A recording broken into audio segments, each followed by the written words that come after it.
Hi, I'm Nala from Quick Take. In Minneapolis right now, police traffic stops have declined significantly since the death of George Floyd.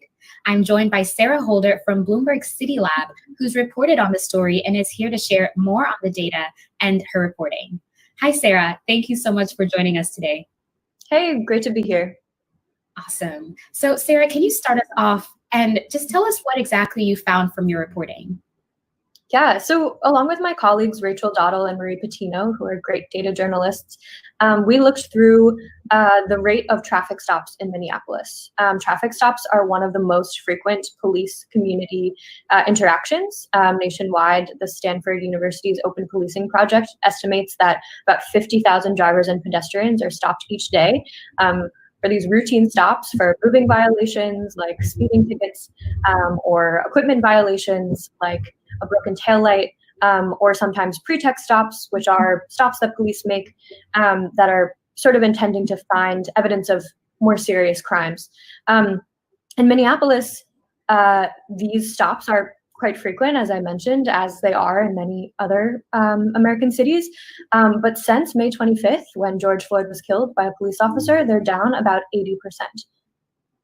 That is quite a significant number. And you mentioned that, there seems to be this trend of police disengaging after mass protests against racial injustice. Are there any other examples of this happening across the country? Do we see people or police kind of pulling back their efforts or their work or are declining when we do have mass protests or we do come into incidents similar to the death of George Floyd? Yeah, I mean, so it's hard to, draw a direct correlation between these two events, but we did see, a small dip in traffic stops during coronavirus, where fewer cars were on the road, but it was really nothing compared to the 80% drop, as we talked about after the killing of George Floyd and the protests across the city. I wasn't able to talk to police officers in Minneapolis, and they helped with some of the data research, but we couldn't, sit down and talk through why this is happening. But we are seeing, anecdotal evidence in Minneapolis of 911 calls taking a long time to be responded to, police officers leaving the force, retiring early, taking medical leave. And that's something we have seen in other American cities as well. Perhaps it is, due to increased scrutiny over activity. Perhaps it's due to shifting priorities. Perhaps it's due to being short-staffed and distracted. But more research is really needed on what traffic stops are still being conducted. Even though it's an 80% drop, we saw that some of the racial disparities in who is being stopped have continued. So while the volume is down, some of the issues that activists and criminal justice advocates have highlighted in these, over-policing of Black and Brown communities have not appeared to have changed as significantly. And you mentioned specifically traffic stops. What else is the data telling us specifically? Is there a historical context that we should be aware of? Are traffic stops typically an area where police do make a lot of arrests?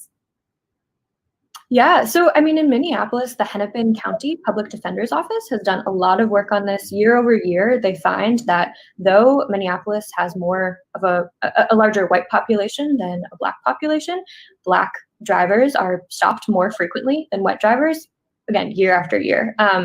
And these racial disparities have narrowed a bit as the overall volume of stops have decreased. But those still appear. And, there are several consequences to being stopped by police, whether that's a fine or a fee, an arrest, a violent altercation, as in the case of Philando Castile. These can also be traumatizing for people. Again, if you're stopped for no reason or for a reason that you don't understand. And it as the ACLU says, it can erode community trust. But at the same time, some traffic stops are necessary to help curb dangerous driving. And so it's really, I think, a growing balance is being desired from folks on the ground. Absolutely. And were there specific reasons that you came across that people were typically being stopped for, or was it just more general? Yeah, so I think that's a place where more data research needs to be done. But as I said, I guess it's mostly moving violations, equipment violations, suspicious vehicles. All those might be reasons why police might pull someone over, or those sorts of pretext stops. There is a program in Minneapolis called Lights On, which was instituted after the killing of Philando Castile, where if you are pulled over for a broken taillight, for example, instead of getting a ticket, you can get a voucher to repair that violation and hopefully stop you from getting pulled over again. Again, there can be racial disparities in how those vouchers are handed out, so it's not a perfect solution, says advocates from the ACLU, but that is one change that we've seen in the past 4 years, and could change the kinds of traffic stops that we're seeing out of Minneapolis in the years to come. Absolutely. And you've mentioned Philando Castile a couple of times now. I just wanted to touch on that briefly and talk about some of the consequences that we do see when people are stopped by police. One that is top of mind, I'm sure, for all of us right now is Breonna Taylor. Can you speak to that a little bit? What exactly, or did your research find any sort of consequences when we do see over policing in community? Yeah, absolutely. I mean, I think that that's such a salient example of a police interaction gone very wrong, and I think that that's why activists who are hoping to reimagine policing, cut funding to policing, and invest it in other social services have identified traffic stops as just one area where police could be replaced in these functions by other unarmed enforcement officers. So, in Berkeley, California, they voted to create a new Department of Transportation where unarmed officers would handle police traffic stops. Again, stopping dangerous driving, but they would never have a gun when they are stopping someone for speeding. And so I think it comes from a fear that these interactions can lead to harmful outcomes for communities of color and people like Philando Castile. Absolutely. And with all of this disengagement we are seeing, has that had any impact on some of the conversations we've seen occurring this summer in terms of, defunding the police or abolishing the police? Yeah, I mean, I think it's too soon to tell about a lot of the momentum that's happening right now. I know that a lot of cities have had their budget conversations already and have made small cuts or small increases. And so I think in the budget discussions to follow, there might be more of an emphasis on where can we invest in the Department of Transportation, in safe driving, and where can we invest in the police.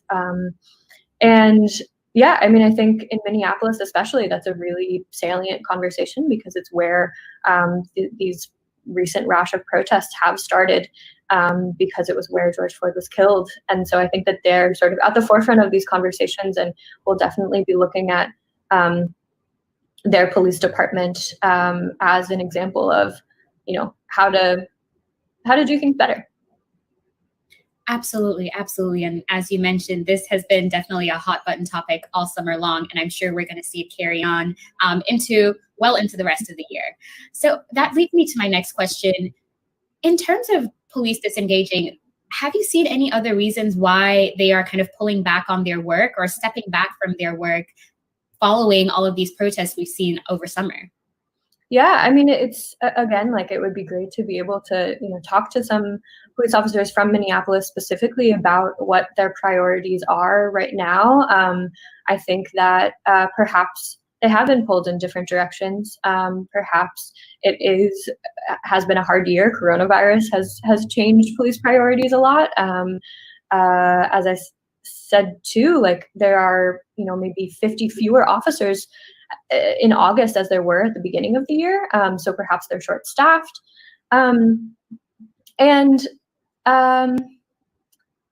Yeah, I think that's a conversation that has been happening among many Minneapolis City Council members, and I think that they, have been having community conversations about what the police are doing. But I think it's good to note that without more data on, again, what police traffic stops have been continuing. So, that 80% drop, like, where is the brunt of the activity being focused on? So we don't know if that is, focusing on these dangerous driving incidents, or if it is focusing on, speeding or what.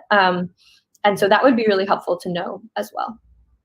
And thank you so much for bringing us back to that number, that 80% drop, which is such a significant decrease. Can you speak to that number a little bit? Have we ever seen a drop like this before?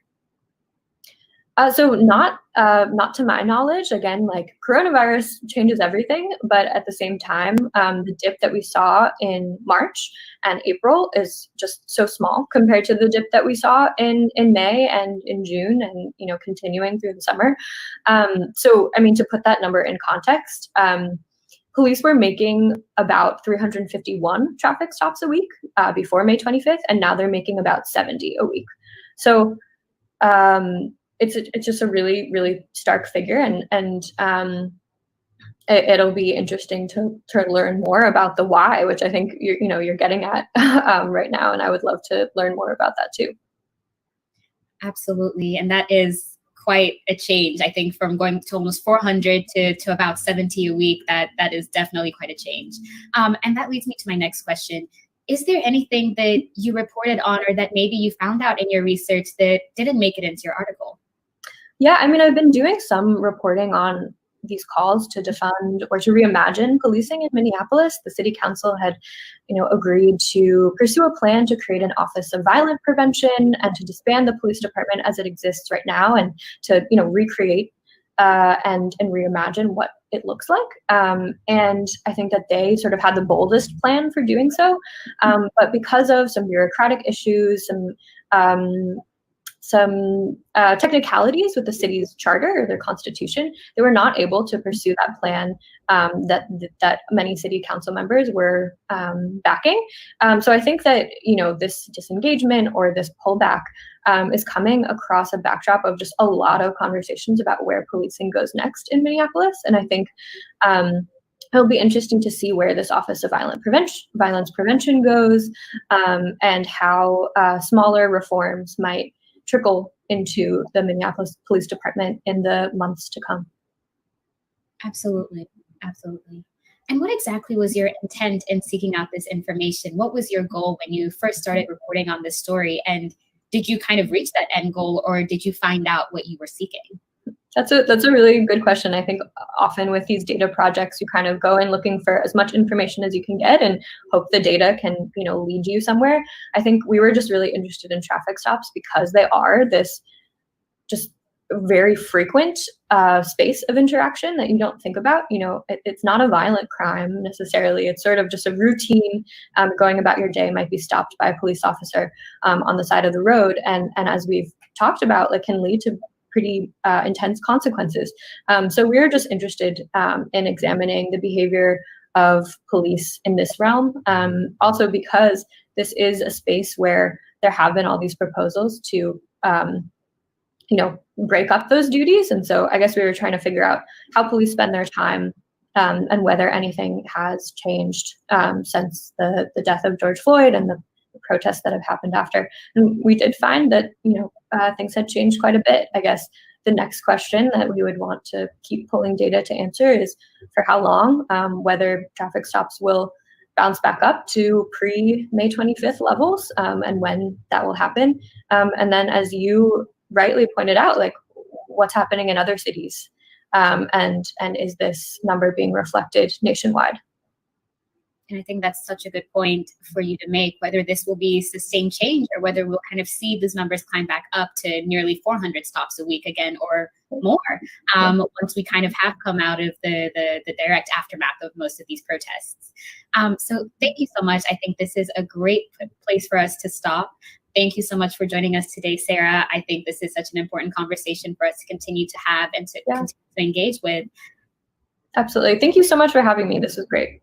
Awesome. Take care and be sure to follow Quick Take for all your news updates.